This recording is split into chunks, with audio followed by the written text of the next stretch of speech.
Hello friends, मैं करण shining star academy में आपका स्वागत है। इससे पहले हम लोगों ने 6 शासन व्यवस्था जो जेपीएससी पीटी के पेपर 2 का सिलेबस है उसको देखा। 6 शासन व्यवस्था में 5 जो शासन व्यवस्था था वो मुंडा शासन व्यवस्था था। उरांव की पढ़ा पंचायत शासन व्यवस्था को भी हमने देखा। उसमें से एक नागवंशी शासन व्यवस्था देखा।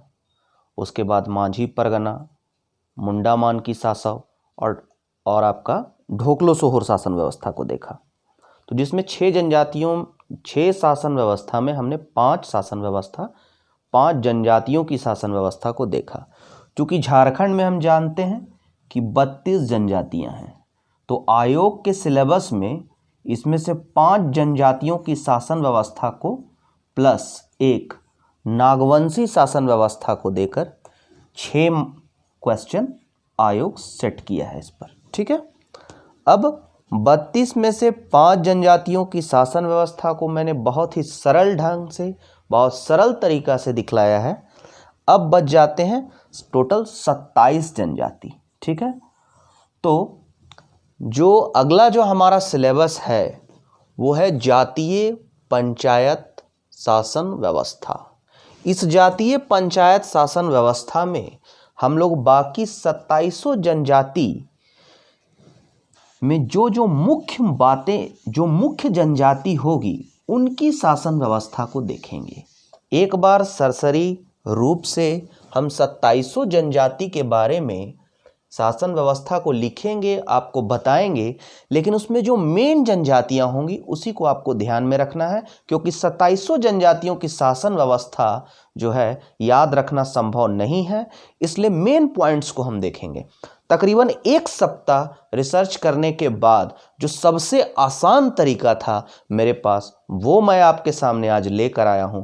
मैंने बहुत बुक्स इसके लिए देखे, बहुत वीडियोस देखे, लेकिन सबों में मैंने देखा कि केवल हर एक जनजाति को, जैसे कि आपका असुर जनजाति हो या कोरा जनजाति हो या बेदिया हो या बथुड़ी हो या चेरो हो, इस तरह की जनजातियों पर बहुत ज़्यादा मटेरियल दिया गया है, जिसको अगर पढ़ा जाए तो वह दिमाग में रखना संभव नहीं होगा। इसलिए मैंने बहुत साइंटिफिक ढंग से, बहुत साइंटिफिक तरीके से इस वीडियो को लाया है और इस पर काफ़ी मेहनत की है, और आशा करते हैं कि आप लोगों को बहुत ज़्यादा सहयोग देगा ये वीडियो।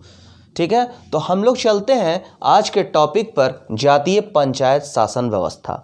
क्योंकि हम लोग जानते हैं कि झारखंड में तकरीबन 26% आदिवासी जनसंख्या पाई जाती है। ठीक है, 2011 की जनगणना के अनुसार।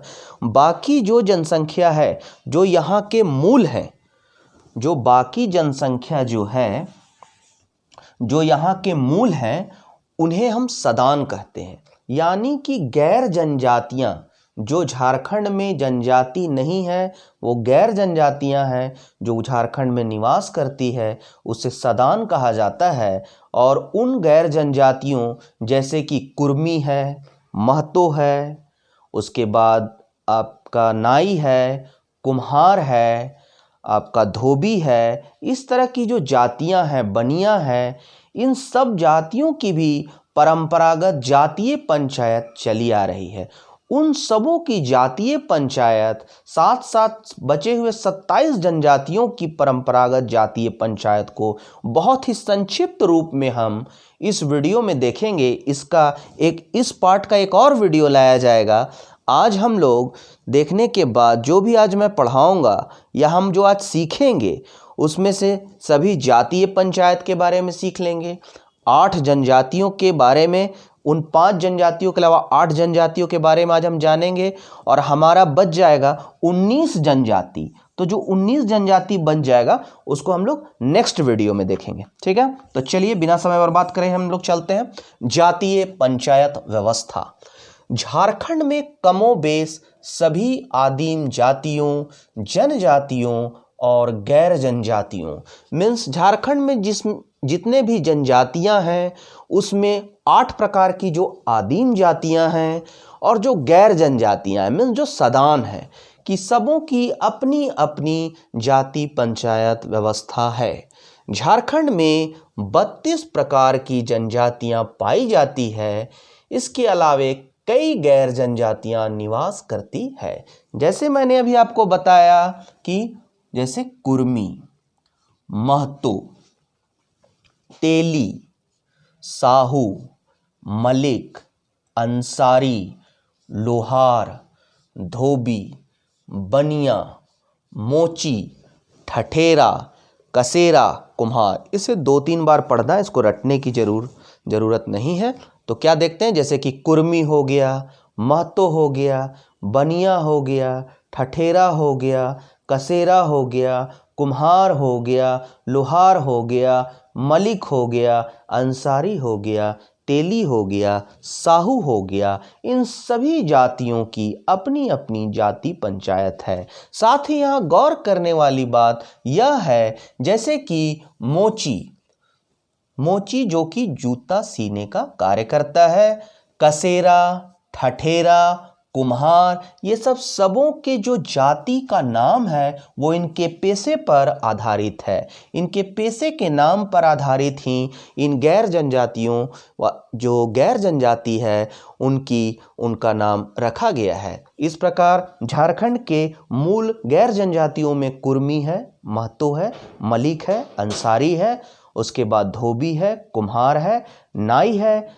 बनिया है, लोहार है। इन सबों की अपनी अपनी जातीय पंचायत है समाज में, जो कि आपको ग्राम स्तर पर भी देखने को मिलेगा, जिला स्तर पर भी देखने को मिलेगा, केंद्रीय स्तर, राष्ट्र स्तर पर भी देखने को मिलेगा। ठीक है, तो इनकी अपनी अपनी जातीय पंचायत है। यहाँ ध्यान देने वाली बात यह है कि इन जातीय पंचायतों में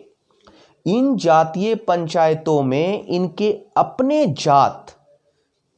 जात, जैसे कोई कुर्मी जात है, कोई महतो जात है, कोई बनिया है, तो इनका अपना समाज है, बनिया समाज, तेली समाज, साहू समाज। उनके जो आपसी मुद्दे होंगे, जो सामाजिक मुद्दे होंगे, वही मुद्दे इन जातीय पंचायतों में सुलझाए जाते हैं। जैसे कि शादी विवाह के मामले, तलाक के मामले, जमीन जायदाद झगड़े के मामले, आपसी गांव में झगड़े के मामले, इस तरह के सामाजिक विवाद जो है इन जातीय पंचायतों में सुलझाया जाता है। जो आपराधिक मामले हैं, गंभीर अपराध हैं, जैसे हत्या हो गया, बलात्कार हो गया, चोरी, डकैती, इस तरह के जो मामले हैं वो इन जातीय पंचायतों में नहीं सुलझाए जाते, उसके लिए कोर्ट कचहरी है। चलिए आगे देखते हैं। अपनी सुविधा के अनुसार इसको, और ये जो हमारे बोर्ड में जो आपको लिखा हुआ नज़र आ रहा है, इसको स्क्रीनशॉट ले लीजिए, और अगर आपको लगता है तो पॉइंट को, जो मैं बोल रहा हूँ और जो मैं लिखा हुआ हूँ, मैं जो बोल रहा हूँ उसको आप केवल सुनिए, और जो मैंने लिखा है उसको आप नोट डाउन करते जाइए। ठीक है, अब चलिए, हमने देख लिया कि गैर जनजाति में क्या है, तो कुर्मी है, महतो है, तेली है, साहू है, मलिक है, अंसारी है, लोहार है, धोबी है, बनिया है, मोची है, ठठेरा है, कसेरा है, कुम्हार है, आदि बहुत सारी गैर जनजातियां हैं जिनके नाम पेशे के नाम पर है। ठीक है, अब चलिए, हर एक जाति की कमोबेश जातीय पंचायत जो है वो ग्राम स्तर से लेकर सब डिवीजन स्तर, जिला स्तर, राज्य व राष्ट्रीय स्तर पर बनी हुई है। जिनकी भी जातीय पंचायत है वो गांव स्तर पर भी है, गांव से ऊपर सब डिवीजन स्तर पर भी है, जिला स्तर पर भी है, राज्य स्तर पर भी है और राष्ट्रीय स्तर पर भी है। ठीक है, पंचायत का निर्णय जो है, जो पंचायत जैसे जिला स्तर पर अगर पंचायत निर्णय कर रही है या गांव स्तर पर जो पंचायत निर्णय कर रही है, पंचायत का निर्णय जो है वो सबको मानना होता है, अन्यथा उसमें आर्थिक दंड दिया जा सकता है या फिर आपको सामाजिक बहिष्कार का दंड मिल सकता है। वापस समाज में आने के लिए वही जाति भोज देना होगा आपको। ठीक है, सामाजिक विवादों, शादी विवाह, तलाक, जमीन जायदाद आदि का निपटारा इस जातीय पंचायत में किया जाता है, हत्या, चोरी, बलात्कार आदि का नहीं। अब चलिए, ये आपको मुझे लगता है क्लियर हो गया होगा, इसमें कहीं ज़्यादा कुछ नहीं करने की ज़रूरत है। और अगर जाति पंचायत शासन व्यवस्था आप एग्ज़ाम के पहले रिवाइज नहीं भी करके जाते हैं तो आपको कोई घबराने की आवश्यकता नहीं है। अगर आपने मेरा जो 6 हमने शासन व्यवस्था कराया उसका वीडियो अगर बढ़िया से देखा है तो आपको उन 6 वीडियो में ही 8 क्वेश्चन जो आएंगे वो 8 पकड़ा जाएंगे। आपको कहीं ज़्यादा कुछ करने की ज़रूरत नहीं है। अगर जाति पंचायत व्यवस्था आपका छूट भी रहा है, ब्रॉड लग रहा है, ज़्यादा पेचीदा लग रहा है, तो छोड़ दीजिए। बाकी जो शासन व्यवस्था उसको आप तरीके से करके जाइए, आप उसी में सारे सवालों को हल करके आ जाइएगा। क्योंकि आप जानते हैं कि आदिवासी समाज में सरना स्थल जो है वो सब पूजा स्थल को सरना स्थल कहा जाता है, जाहिर थान पूजा स्थल है। आपको मालूम है कि सांस्कृतिक केंद्र अखड़ा है, पाहन है वो पुजारी है, गोड़ाइद जो है वो संदेशवाहक है, गांव का प्रधान महतो होता है या मुंडा होता है। तो सारे जो फैक्ट्स हैं वो कमोबेश एक ही हैं। जो सारे फैक्ट्स हैं, जो सारे जो नाम हैं, वो थोड़ा बहुत अंतर है और एक ही है, इसलिए इसमें ज़्यादा कंफ्यूज नहीं होना है। हम बाकी अगर जाति पंचायत शासन व्यवस्था ब्रॉड लग रहा है, पेचीदा लग रहा है, तो आप उसको छोड़ के भी जा सकते हैं, या बहुत इंपॉर्टेंट जो लाइन मैं बोल दूंगा ये इंपॉर्टेंट, आप उसको भी ध्यान में रख के जा सकते। चलिए, अब जातिगत पंचायत में क्या होगा? जातिगत पंचायत में जैसे मुखिया होगा एक, यानी कि एक अध्यक्ष होगा, सचिव होगा और उसको सहायता करने के लिए और कुछ कार्यकारिणी सदस्य होंगे। जातिगत पंचायत में एक अध्यक्ष होता है जो सचिव व अपने कार्यकारिणी की सहायता से मामलों का निपटारा करता है। ठीक है, यहाँ जातीय विवाद का निपटारा होता है। मैंने बताया यहाँ जातीय विवाद का निपटारा होता है, या फिर अंतरजातीय पंचायत में एक अंतरजातीय पंचायत भी होती है। तो अंतरजातीय पंचायत में अंतरजातीय विवादों का निपटारा होता है। मान लीजिए कि एक गांव है। क्या है? ये गांव है। अब इस गांव में संथाल भी रहते हैं, ठीक है, और इस गांव में सदान भी रहते हैं। ठीक है, मान लीजिए थोड़ा में लोहार है, तो इधर संथाली रह रहे हैं, इधर कुम्हार रह रहा है, इधर कोई और जाति के लोग यहाँ रह रहे हैं। ठीक है, अब आपस में यदि विवाद होता है तो इस विवाद को कौन सुलझाएगा? तो इसके लिए एक अंतरजातीय पंचायत बनती है, जिसमें संथाली समाज से मांझी आते हैं, पाहन आते हैं, ठीक है, ये आ गए, और कोई वरिष्ठ आदमी आ गए संथाली समाज से। इधर आपका जो लोहार समाज है, कुम्हार समाज है, उससे एक दो वरिष्ठ व्यक्ति यहाँ से महतो आ गए उठ के, यहाँ से कोई वरिष्ठ आदमी आ गए। इस तरह ये लोग मिल के क्या करते हैं कि अंतरजातीय पंचायत का गठन करते हैं और उसमें जो है विवादों का निपटारा किया जाता है। तो कहने का अर्थ यह है कि जातीय पंचायत के अलावा जब एक गांव में एक से अधिक जातियां निवास कर रही हो, या फिर जो 2 या 2 से अधिक जातियां अगल बगल निवास कर रही हो, वैसे स्थिति में अंतरजातीय पंचायत का गठन किया जाएगा। यह अंतरजातीय पंचायत एक गांव के अंदर भी हो सकता है और 2-3 गांव जो अगल बगल में हैं उसको मिलाकर भी, उनके प्रतिनिधियों को मिलाकर भी इस अंतरजातीय पंचायत का गठन किया जा सकता है। ठीक है, आगे बढ़ते हैं, कोई दिक्कत नहीं होना चाहिए मेरे विचार से। सदानों की कुछ जातीय पंचायत के नाम, ये आप थोड़ा ध्यान में रखिएगा, इसको मैं इंपॉर्टेंट कर दे रहा हूँ। बाकी सारे कंसेप्चुअल चीज़ हैं, ये थोड़ा फैक्ट है, ये 1-2 चीज़ तो उसको मैं इंपॉर्टेंट कर रहा हूँ। जैसे सदानों की कुछ जाति पंचायत है, क्या? कुर्मी महापंचायत, तेली साहू पंचायत, महतो पंचायत, मलिक पंचायत, एक है मोमीन कॉन्फ्रेंस। तो क्या है? कुर्मी महापंचायत, महतो पंचायत, तेली साहू पंचायत, ठीक है, उसके बाद मलिक पंचायत और अंसारियों की मोमीन कॉन्फ्रेंस। ठीक है, तेली साहू पंचायत, महतो पंचायत, मलिक पंचायत, मोमीन कॉन्फ्रेंस। पूछ दिया कि मोमीन कॉन्फ्रेंस क्या है, तो जातीय पंचायत है। ठीक, अब अंतरजातीय पंचायत को कुछ नाम से जाना जाता है, इन्हें बाला पंचायत या 84 पंचायत भी कहते हैं। पूछा जा सकता है बाला पंचायत क्या है, 84 पंचायत क्या है, तो ये अंतर जातीय पंचायत है।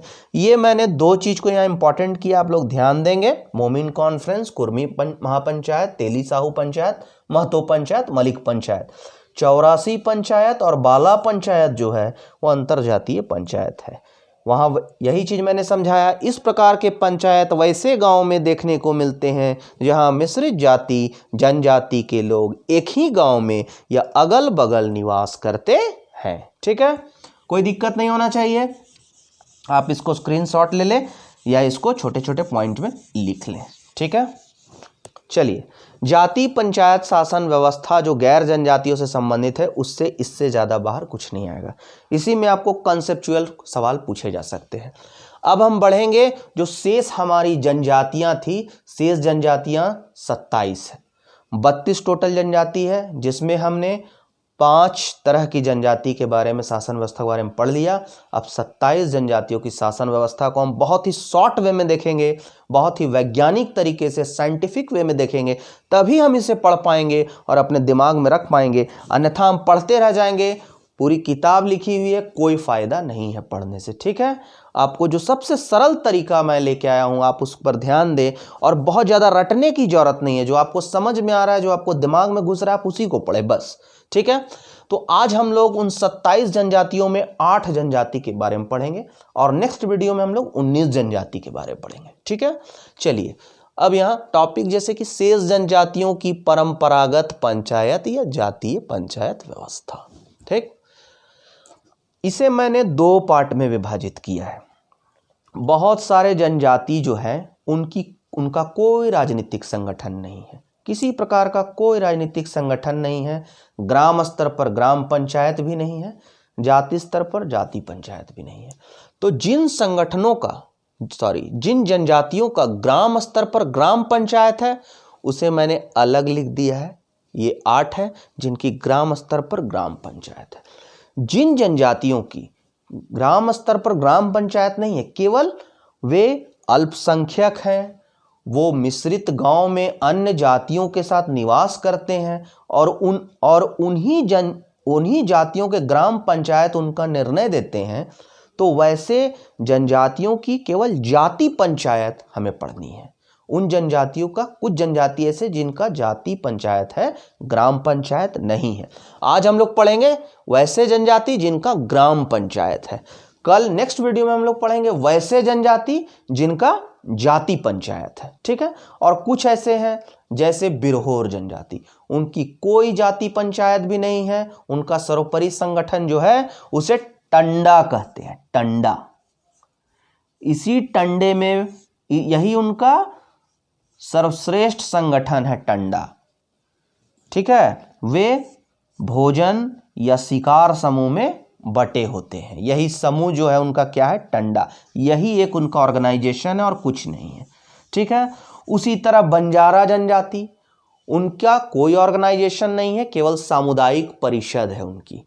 कुछ बंजारा वो स्थायी निवास नहीं करते हैं, कोई राजनीतिक संगठन नहीं बन पाया है, घुमक्कड़ जनजाति हैं। तो इससे क्या हुआ, जहां वे रहते हैं, जिस समुदाय के अंदर, जैसे 20 ठो बंजारा आज यहाँ है, अगर किसी तरह का विवाद उत्पन्न होता है तो निर्णय कौन करेगा, उसी 20 में से कुछ बुद्धिजीवी वरिष्ठ व्यक्ति जो है वो सामुदायिक परिषद का निर्माण कर विवाद का निपटारा करते हैं। ठीक है, तो आज हम पढ़ेंगे उन जनजातियों के बारे में जिनका ग्राम पंचायत है। ठीक है, ग्राम स्तर पर पंचायत है।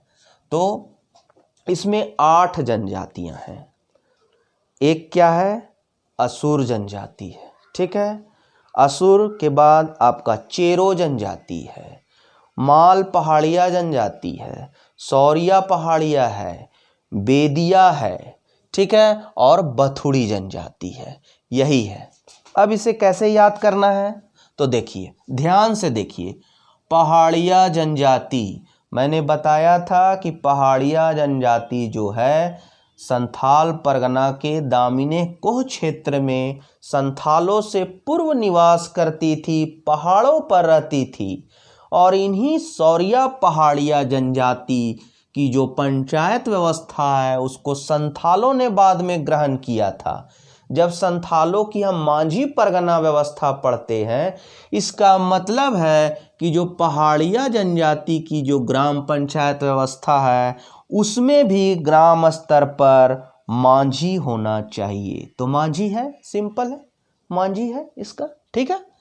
तो यहां पर हम लोग क्या पढ़ लेंगे, पहाड़िया जनजाति में ग्राम पंचायत है, 2 पहाड़िया, माल पहाड़िया, सौर पहाड़िया, हो गया। अब भारत की सबसे पुरानी जनजाति असुर, जो कि अपने आप को महिषासुर का वंशज मानते हैं, असुर पुराणों में, ऋग्वेद में और रामायण में, महाभारत में असुर जनजाति का उल्लेख पाया गया है। शिव पुराण में और भी कई शास्त्र हैं, उसमें देवासुर संग्राम का जिक्र भी है। तो ये असुर जो है, जिसे हम महाभारत रामायण में राक्षस के नाम से जानते हैं, ऋग्वेद में इन्हें ही अस्पष्ट बोलने वाला, चपटी नाक वाला आदि विशेषण से संबोधित किया गया है। यही असुर जनजाति, ये बहुत पुरानी जनजाति है, इनका बहुत गौरवशाली इतिहास रहा है, इसीलिए इस असुर जनजाति को याद रखना आसान होगा। इनकी भी अपनी ग्राम पंचायत होती है। तो पहाड़िया जनजाति, असुर जनजाति। अब चलिए चेरो जनजाति। चेरो की भी क्यों ग्राम पंचायत होती है भाई? तो चेर राजवंश जो है पलामू में, उसका भी गौरवपूर्ण इतिहास रहा है। चेर एकमात्र एक ऐसी जनजाति है जो झारखंड के जंगलों में, पहाड़ों में रहना पसंद नहीं करती है। एकमात्र जनजाति झारखंड की जो जंगलों पहाड़ों में रहना पसंद नहीं करती है वह है चेर जनजाति, ठीक है। तो हम लोग अभी पढ़ लिए पहाड़िया जनजाति, जिसमें माल पहाड़िया, सौर पहाड़िया, इनकी ग्राम पंचायत है। भारत की सबसे पुरानी जनजाति असुर, इसकी भी ग्राम पंचायत है। चेर जनजाति, चेर राजवंश की जो स्थापना की थी, इसकी भी अपनी जनजाति है, ठीक है। तो हम लोग 4 तरह की जनजाति पढ़ लिए जिसका ग्राम पंचायत है। अब हम लोग पढ़ेंगे प्लस, ये 4 के अलावा हम लोग फॉर्मूला बनाया है मैंने, K2B2, ठीक है। तो K2 मतलब 1 K से किसान और 1 K से कोरा जनजाति। B2 का मतलब 1 B से बेदिया और 1 B से बथुड़ी। देखिए ये याद हो जाएगा, K2 प्लस B2। पहाड़िया जनजाति, असुर, चेर ग्राम पंचायत है और K2 और B2 का ग्राम पंचायत है। K2 K से किसान, K से कोरा जनजाति, B2 बे से बेदिया, B से बथुड़ी जनजाति। बस हो गया, आसान है। ग्राम पंचायत आप याद कर लेंगे कि किसकी ग्राम पंचायत है। अब जब इसका ग्राम पंचायत होगा तो ये आप जान लीजिए कि अगर आ गया कि असुर जनजाति का ग्राम पंचायत का प्रधान कौन है, आपको अगर नहीं भी याद है तो आप महतो टिक कर दीजिए। आपको नहीं भी याद आ रहा है तो महतो टिक कर दीजिए, ठीक है। खाली जो पहाड़िया जनजाति जो आएगी उसमें अगर आपको कंफ्यूजन हो रहा है तो आप सीधे पहाड़िया को कहां से रिलेटेड कीजिए, संथाल। पहाड़िया के बाद वहां संथाल आए तो संथालों की कौन सी व्यवस्था थी, मांझी परगना शासन व्यवस्था थी। जब संथाल में गांव का प्रधान मांझी था तो माल पहाड़िया, सौर पहाड़िया में भी गांव का प्रधान मांझी ही होगा। तो यहाँ 2 टर्मिनोलॉजी आप हमेशा ध्यान रखिए, मांझी, महतो, और पूरा अगर नहीं भी आप पढ़िएगा तो आप सवाल बना के आ सकते हैं। चलिए अब थोड़ा इसमें देख लेते हैं। माल पहाड़िया, सौरिया पहाड़िया, असुर, चेरो, K2 B2, K2 कोरा, किसान, बेदिया, बथुड़ी, ठीक है। हाँ, अब जो इंपॉर्टेंट है, जैसे माल पहाड़िया, सौरिया पहाड़िया ज्यादा इंपॉर्टेंट, हम उस पर देखते हैं, ठीक है। पहले आइए उस पर देखते हैं। माल पहाड़िया द्विस्तरीय, सौरिया पहाड़िया 3 स्तरीय, ठीक। माल पहाड़िया में गांव स्तर पर ग्राम पंचायत और कई गांव मिलाकर सरकार का पद बनाता है। सौरिया पहाड़िया में ग्राम स्तर पर ग्राम पंचायत और बीच में एक नायके का पद होता है। 15 से 20 गांव मिलाकर 70 से 80 गांव मिलाकर सरकार का पद होता है। तो ये हो गया द्विस्तरीय माल पहाड़िया, इसमें गांव है और उसके बाद सरकार है। सौरिया पहाड़िया में आइए तो गांव के बाद बीच में नायके है, उसके बाद सरकार का पद है, ठीक। कुछ नहीं जानना है तो ग्राम पंचायत का प्रधान मांझी बता दिया है, इसमें भी ग्राम पंचायत का प्रधान मांझी बता दिया गया है। ठीक है, मांझी को इसमें गुणैत सहायता करता है, इसमें भी गुणैत सहायता करता है, साथ ही दीवान है। ठीक है, माल पहाड़िया 2 स्तरीय है, सौरिया पहाड़िया 3 स्तरीय है। 2 स्तरीय में मांझी है और मांझी के बाद कौन है?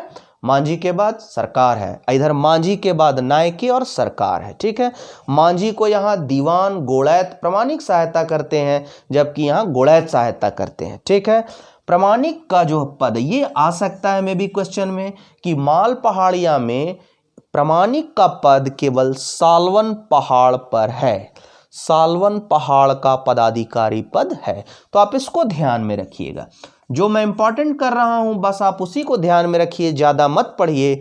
माल पहाड़िया, सौर पहाड़िया, गांव स्तर पर मांझी है, मांझी को दीवान गोड़ैत प्रामाणिक मदद कर रहा है। माल पहाड़िया में सालवन पहाड़ पर प्रामाणिक का पद विद्यमान है बस। और त्रिस्तरीय है, ग्राम पंचायत नायके, ग्राम पंचायत का मांझी, उसके नायके का पद, फिर सरकार का पद। 2 कंप्लीट हो गया। चलिए अब हम चलते हैं असुर जनजाति। बहुत पुरानी जनजाति है। ग्राम पंचायत का प्रधान क्या है? महतो है। बस यही याद रखिए, ज़्यादा मत याद रखिए। अगर आपको इसको सहायक है बैगा, पुजार, गुड़ैत याद होता है तो ठीक है, नहीं होता है कोई बात नहीं है। असुर ग्राम पंचायत प्रधान महतो। अब आइए किसान और कोरा दोनों देखते हैं केटू को। ठीक, अब इसमें भी केटू का क्या देख रहे हैं हम? केटू में भी देख रहे हैं ग्राम पंचायत का गांव स्तर पर किसान जो है उसका ग्राम पंचायत भी है और जाति पंचायत दोनों है, याद रखिएगा। तो किसान जो है, केटू जो है, उसका भी ग्राम स्तर पर ग्राम पंचायत का प्रधान महतो ही है। ठीक है, महतो याद हो गया हमको। अब बेदिया और बथुड़ी, बेदिया और बथुड़ी ये भी याद हो जाएगा। इतना याद हो गया। माल पहाड़िया, सौरिया पहाड़िया, असुर का ग्राम पंचायत प्रधान महतो और किसान और कोरा जनजाति का भी ग्राम पंचायत का प्रधान महतो। ठीक है, अब बेदिया और बथुड़ी। ठीक, अब देखिए बथुड़ी जो है वो सिंहभूम में रहती है। तो सिंहभूम जो है पूर्वी सिंहभूम, पश्चिमी सिंहभूम, तो सिंहभूम में ही आपका जमशेदपुर जाने के क्रम में बुंडू तमाड़ के पास देवड़ी का मंदिर है, देवड़ी मंदिर है। और सिंहभूम में भी जैसे हो जनजाति पाई जाती है, सिंहभूम में है। ठीक है, तो उधर जो जितनी भी जनजातियां पाई जाती है उसका प्रधान या उसके पुजारी को हम देवड़ी कहते हैं या देवरी कहते हैं। ठीक है, इसीलिए बथुड़ी जो ग्राम पंचायत है उसका प्रधान क्या हो जाएगा? देवड़ी या देवड़ी हो जाएगा। ठीक है, इसको आप देहरी या देवड़ी जो बोलना है बोलिए। तो बथुड़ी जनजाति कहाँ है? सिंहभूम की है, इसलिए उसके ग्राम पंचायत का प्रधान हो जाएगा देवड़ी। अब आते हैं हम लोग बेदिया जनजाति।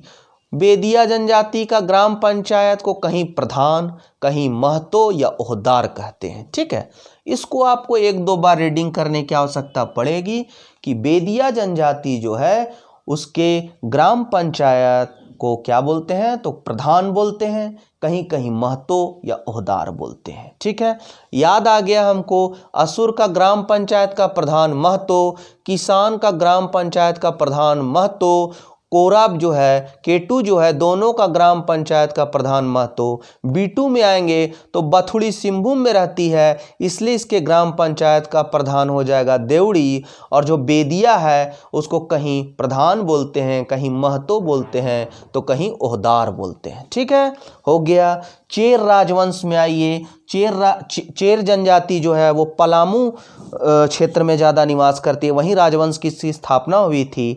तो इसमें क्या है, ये चेर जो है वो काफ़ी उन्नत जनजाति थी, उन्नत जनजाति है। तो इसमें जो ग्राम पंचायत जो होगा उसका प्रधान आज की भांति मान लीजिए मुखिया होगा, तो यहाँ मुखिया है। इसमें गांव स्तर पर, अंचल स्तर पर, जिला स्तर पर पंचायत होता है। गांव और अंचल स्तर पर जो पंचायत होता है उसका प्रधान मुखिया होता है। ठीक है, जो गांव स्तर पर, अंचल स्तर पर जो प्रधान होगा उसका प्रधान मुखिया होगा। जो जिला स्तर पर प्रधान होगा वह सभापति कहलाएगा।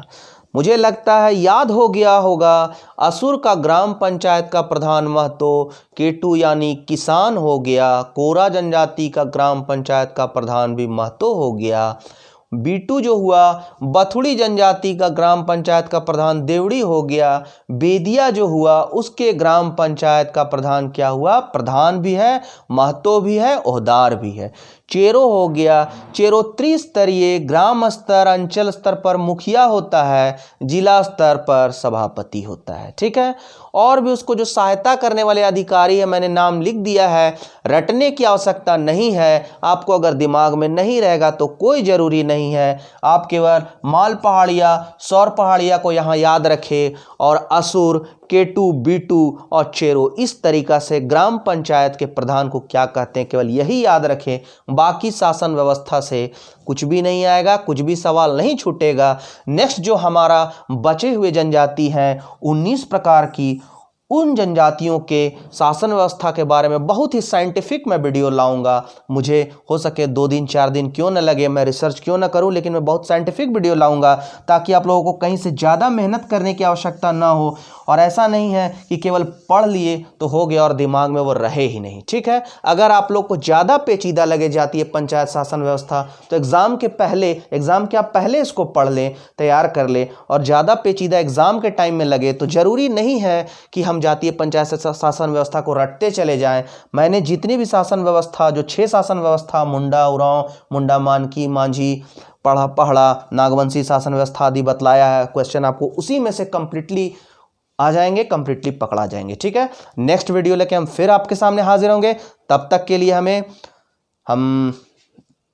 के लिए ऐसा शुभकामना है कि आप लोग इसको पढ़ें, आप लोग देखें, और तब तक के लिए हम धन्यवाद चाहते हैं। जय हिंद, जय भारत।